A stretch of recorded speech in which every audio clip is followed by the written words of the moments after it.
네, 여러분들 안녕하세요. 정치 클리핑 109회 시작하도록 하겠습니다. 오늘도 대한민국 최고의 정치평론가 곽동수 선생님 나오셨습니다. 안녕하세요. 반갑습니다. 어느새 목요일입니다. 잘 보내고 계신지요? 네, 오늘도 목요일만 기다려지게 하는 우리 휴먼앤데이터의 이은영 소장님 나오셨습니다. 네, 데이터의 힘. 안녕하세요, 이은영입니다. 멘트 하나 만들었어요. 요즘 방송 중하시더니 멘트 하나 준비하셨는데요. 아, 힘들었어요. 멋집니다. 데이터의 힘. 아, 힘들었어요, 이거 만들라고. 요즘 라이브 방송 여기 정치 클리핑 나오시기 전에 바로 네. 목요일마다 네, 앞으로 계속 해보려고요. 제가 목요일마다 같이 출연할게요. 아유, 감사합니다. 네. 제가 딴 거 못해도 목요일마다 잠깐 한 20분 정도 하는 건가요? 그럼 10분 정도에. 네, 라이브예요? 네, 라이브로. 라이브를 왜 10분밖에 안 해요? 아직 아유, 처음이니까 처음이라서 부담되는 못해요. 네, 한 30분씩 해요. 30분 정도 해야지 좀 들어오는 시간도 있고. 왜냐면 어쩔 때는 알람이 한 10분 정도 늦게 갈 때가 있어요. 아, 그래요? 그런 경우 많아요. 그런 경우가 많아갖고 오히려 시즌 끝나고 들어오는 아, 경우가 있으니까 그렇구나. 여기서 1시까지 오셔갖고 1시 반까지 네, 알겠습니다. 하시고 나머지 해도 좋을 것 같습니다. 네네. 여러분들 이은영 TV 예, 구독자 정체 영상을 보이고 있다고 합니다. 다시 이따가 구독은 힘입니다. 현재 한 2,600분, 500분 현재 들어와 계시는데요. 네, 오늘 정치 클리핑에서 저희가 준비한 것은요. 오늘의 본격적인 주제, 문재인 대통령의 지지율 긍정과 부정이 동반 상승을 했는데 국민의힘은 상대적으로 하락을 하고 대통령 지지율이 올라가고 민주당의 지지율이 올라갔다는 것은 민주당이 국민들이 볼 때 지금 아무리 그 추미애 장관 문제를 물고 늘어지는 국민의힘이 정치 공세를 하지만 네. 이게 통하지 않는다고 국민들은 이제 좀 지겹다, 피로감이 오는 현상이라고 생각하는데 현재 지지율 화면에 조금 띄워주시면요.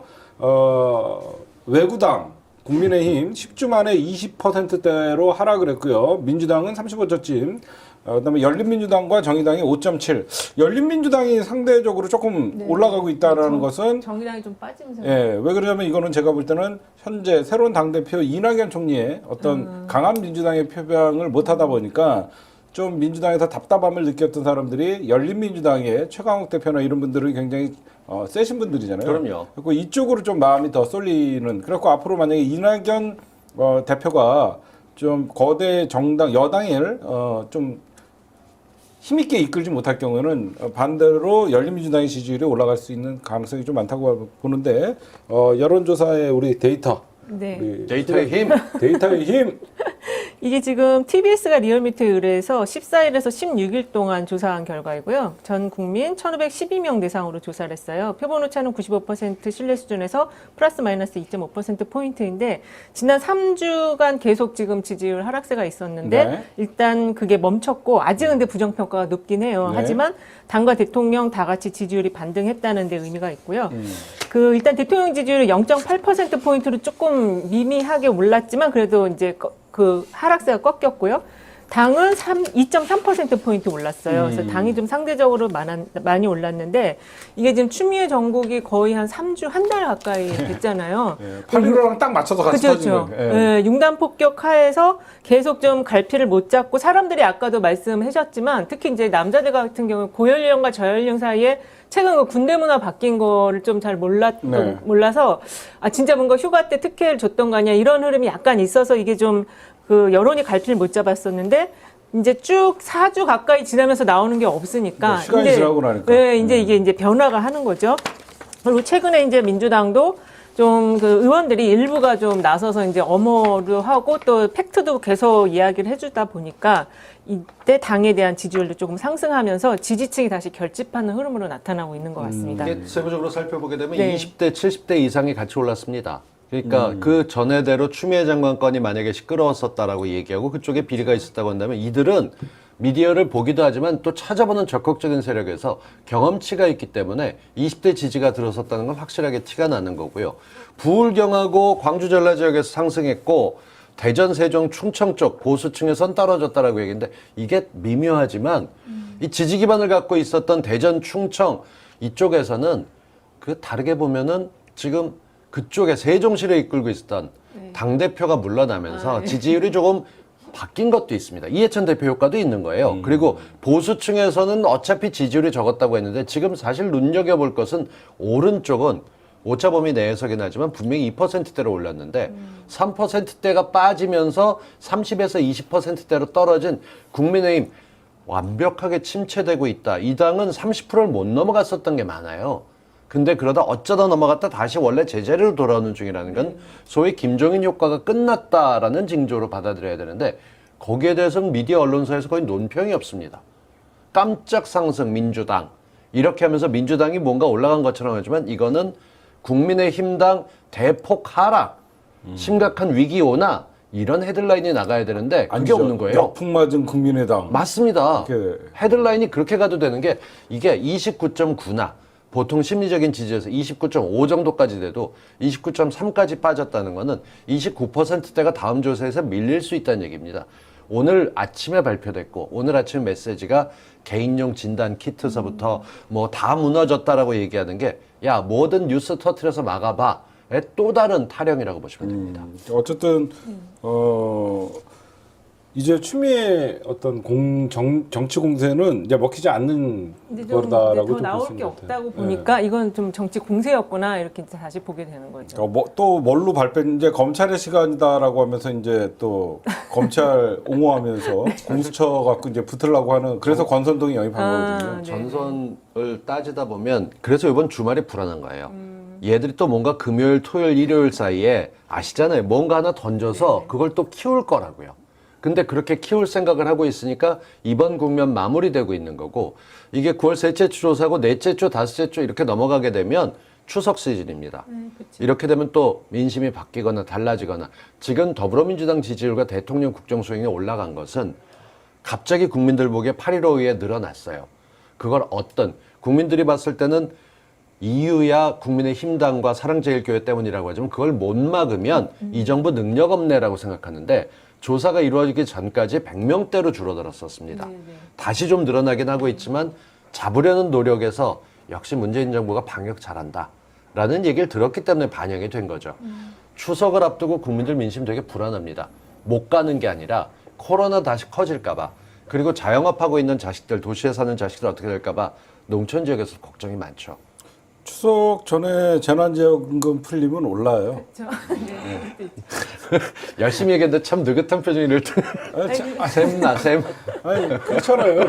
아니 그리고 아까 말씀하실 때 이제 김종인 대표의 영향, 지도력, 리더십 때문에 이게 지금 지지율이 올라갔다 내려갔다 한다고 보기보다는 원래 기본 지지층이 있잖아요. 그 국민의힘, 그 예전에 미래통합당은 그게 한 20% 선인데 좀 중도로 빠졌다가 왔다 갔다 하는 거거든요. 그래서 사실은 김종인 변수로 이게 지지율이 올라가거나 떨어지는 거는 아닌 것 같고요.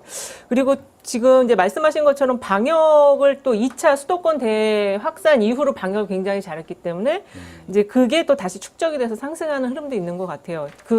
오늘 같이 제가 갖고 왔던 그 내용이 OECD가 이제 중간 경제 전망 전 세계 하는 그 내용도 보면은 한국이 이제 부동의 1위인데 이 부동의 1위를 하는 그 근본적인 이유가 방역 성공, 이게 경제적인 성장과 연동이 된다는 거거든요. 보고서도 나왔죠. 네, 보고서가 실제로 나왔죠. 방역되면서 경제를 지나치게 락다운이라고 하죠. 이동 금지 명령 내리고 한 도시 내에서 정확히는 그냥 집에 계세요라고 했었던 선진국들은 아무 일도 못했습니다. 그러니까 경제 성장률 전망과 여론조사 결과 지금 말씀해 주시는 거예요. 그래서 OECD가 올해 대한민국의 경제 성장률을 0.2% 상향한 마이너스 1.0으로 전망을 했는데 그거에 대해서 이은영 소장님이 계속 말씀해 주세요. 예, OECD가 2020년 국내 총생산을 중심으로 해서 중간 경제 전망을 했어요. 지금 코로나19가 거의 8개월 이상 가고 있고 그 빌 게이츠도 전망하기를 2022년에 종식이 될 거라고 전망했거든요.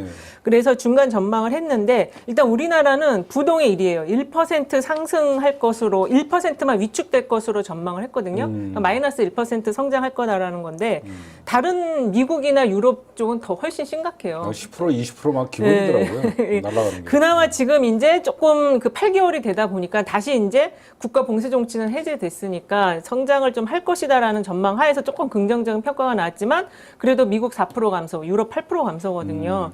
그리고 이렇게 지금 우리나라가 선방하고 있는 거는 코로나 방역을 잘하는 거, 플러스 지금 좀 전에 말씀하신 것과 관련해서 신속하고 공격적인 재정적 대처를 했다. 1차 재난지원금이 워낙 잘 풀렸고 그렇죠. 사실 독일에 비하면 정말 미미한 수준이지만 그래도 잘 풀렸고 지금도 2차를 또 준비하고 있기 때문에 그게 이 경제 성장 전망에 영향을 크게 줬다라고 분석을 하더라고요. 1차 재난지원금이 어떻게 보면 골든타임을 잘 맞췄다. 그렇죠. 예, 네. 다 망한 다음에 돈 줘봐야 그렇죠. 어떻게 보면 빛이 닦아리 하는 건데 망하기 전에 주는 게 중요한 거거든요. 그래서 그래서 국민들이 으쓱했어요. 내가 나라에 있으면서 정부가 제대로 되니까 처음 받아봤죠. 다. 이런 게 있구나 하는데 그래서 다들 금액의 크고 적고를 떠나서 굉장히 행복해했던 이런 작은 것들이 반전이 되거든요. 과거 같으면 뭐 포퓰리즘이니 또 뭐 도덕적 해이니 뭐 이러면서 난리를 쳤을 거예요. 근데 제가 늘 얘기하지만 돈 더 풀어야 돼요. 예.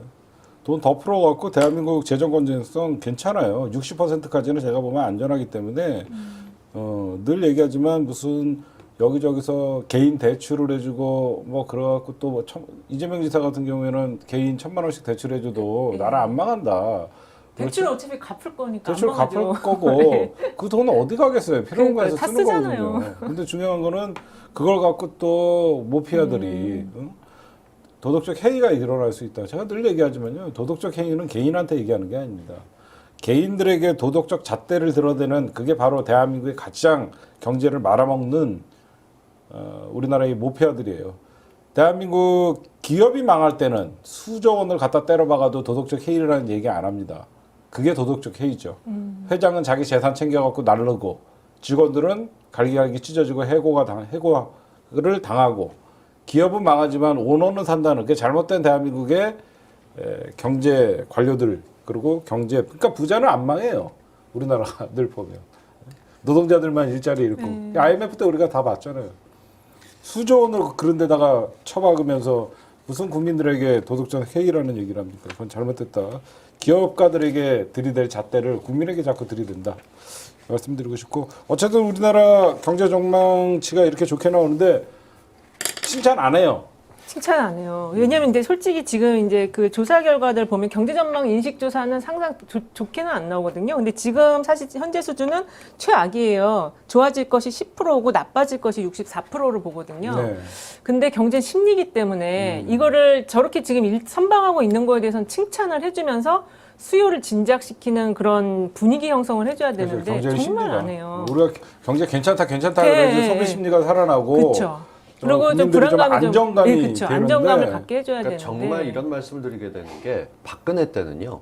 통일은 대박이다 하게 아, 되는 그렇죠. 거에 맞춰서 수치 집어넣고 맞아요. 일면으로 특집 기획까지 엄청 갔습니다. 맞아요. OECD에서 대한민국이 안 좋은 통계 말고 앞으로 경제 살아날 이 위기 속에서 주목받는다고 했고 이번에 두 번째 결과가 또 나온 건데 그랬으면 지금까지 사실 특집 끌면서 문재인 예천을 나가도 아무 문제가 없을 정도예요. 네. 그런데 놓고 앉아서 보도가 안 돼요. 미치는 거죠. 답답하고. 그러니까 대한민국 경제 망해라. 문재인 정부 망해라. 정권만 잡으면 되겠다라는 세력들이 분명히 있거든요. 그래서 문재인 정부가 코로나 방역하는 게 얼마나 믿겠어요. 그러다 보니까 정광훈이 같은 똘마니 내세워갖고 광화문에서 코로나 테러한 거거든요. 그러고 나서 이제 경제 또 이 어떻게 보면 계속 마이너스에 얘네들은 지금 포커스를 맞추는 거예요. OECD 국가 중에서 가장 경제 전망치가 좋다는 얘기를 하지 않아요. 역성장.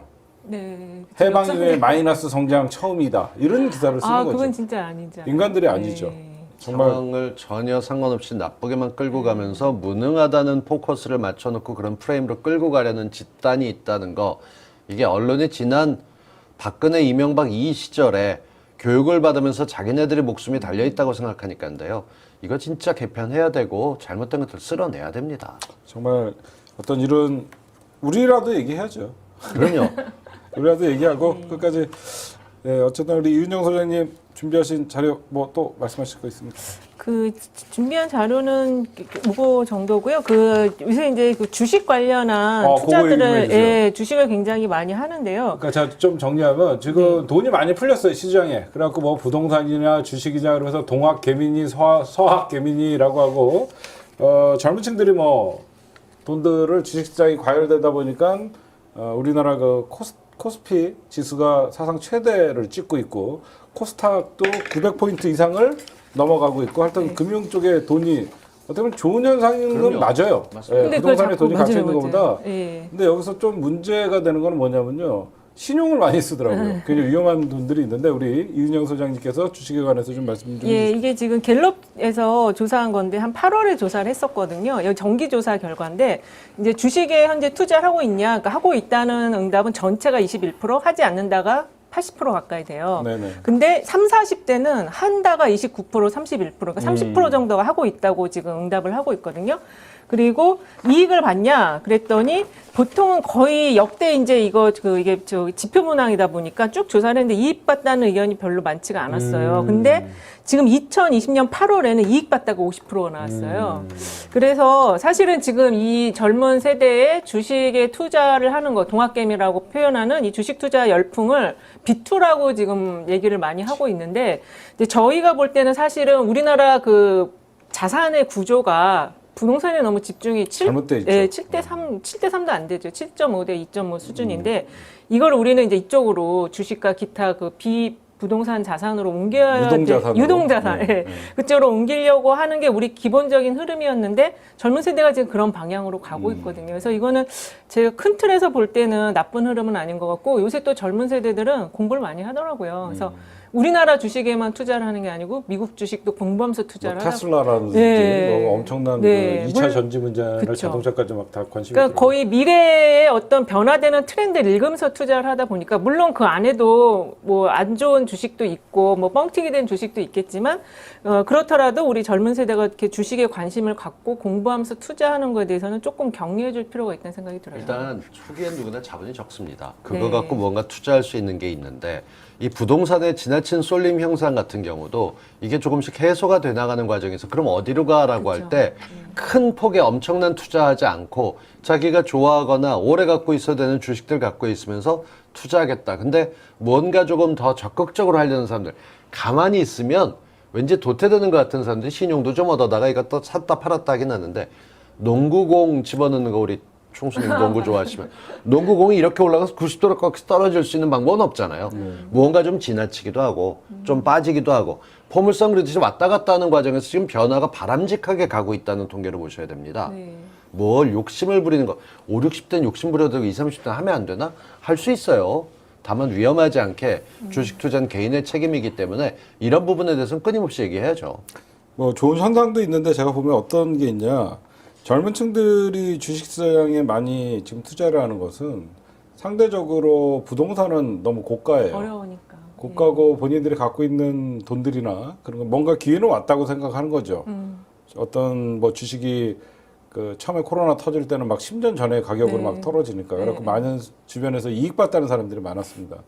그러다 보니까 20, 30대 뭔가 자기도 지금 이 시기가 굉장히 경제적으로 기회가 왔다라고 생각을 하고 부동산은 막 치솟고 있고 네. 뭔가 그러다 보니까 뭐 소액 뭐 500만 원이든지 뭐 젊은이들이 질 수 있는 뭐 천 단위 거 아니에요. 그러다 보니까 부동산을 아예 쳐다도 못 보고 네. 그러니까 주식 시장에 눈을 좀 많이 돌린 것 같더라고요. 근데 여기서 문제가 뭐냐면 정부가 이제 엉뚱한 정책을 펼쳐요. 그게 무슨 말이냐면 주식 뭐 거래세를 뭐 인하해주고 이익을 보면 거기에다가 세금을 물리겠다라고 하면서 사실상 그 홍남기 경제부총리 그쪽과 주식 하시는 분들을 제가 가끔 채팅하시는 그 주식망을 들어가면요 부글부글 끓어요. 그러니까 이익을 뭐 1년에 5천만 원 이상 번 사람에게는 20%의 세금을 부과하겠다. 어떻게 보면 벌지 안 벌지도 모르지만 미리 꿈을 꺾어버리는 거거든요. 그치, 또. 그러니까 이런 쓸데없는 정책을 펼치더라고요. 그래갖고 문재인 정부 비토하는 소리들이 많이 나오더라고요. 제가 그래갖고 야 이런 그 정책은 좀 신중하게 해야 되는데 한마디로 1,000만 원 갖고 한 2배, 3배 늘면 자산 규모 늘려갖고 그런 재미로 그쵸. 일명 개미들이 그렇게 꿈을 하는 키워가는데 거죠. 네. 걷다가 좀 벌었다고 거기에다가 세금을 때린다고 하니 그 사람들은 열받죠.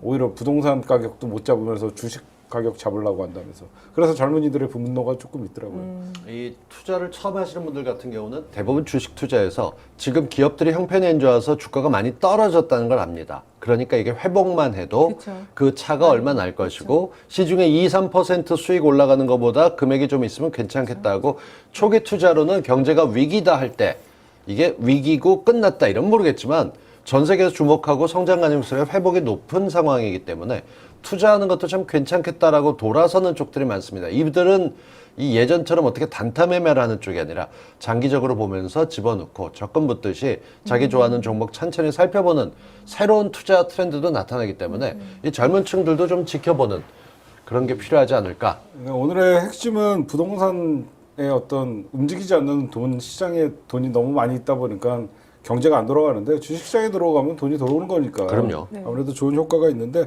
주의할 점은 제가 여러분들에게 좀 하나 들으면 너무 이제 젊은이들이 테마주를 찾더라고요. 이게 굉장히 바이오. 뭐 지금 바이오 또는 뭐 배터리 뭐 이거 굉장히 위험한 겁니다. 그 문재인 대통령의 정책에 따라서 뭐 뉴딜, 그린 뉴딜 뭐 네, 그래갖고 K-펀드 이런 거 풍력 정말 좋잖아요. 이런 것들 물론 급등할 수 있죠. 순식간에 단기간에 그러니까 젊은이들이 물론 주식 투자 잘하시는 분들도 있는데 테마주 쫓아가다가는요 그냥 그 주식은 어느 순간 다시 원상복귀할 때가 있단 말이에요. 왠지 경험의 냄새도 조금 나는 것 같은데요. 저는 좀 주식 좀 잘 아는데 조심해야 돼요, 여러분. 그러니까 주식은 늘 어떤 소문에 어떤 테마주다 이런 거에 쏠리지 말고 그러니까 막차를 타는 확률이 많아요. 네, 그래서 제가 보면 건전한 회사에 장기 투자를 하게 되면 개미들도 딸 수 있어요. 늘 여러분들에게 그런 말씀을 좀 드리고 싶습니다. 딸 수 있다. 돈을 딸 수 있습니다. 네.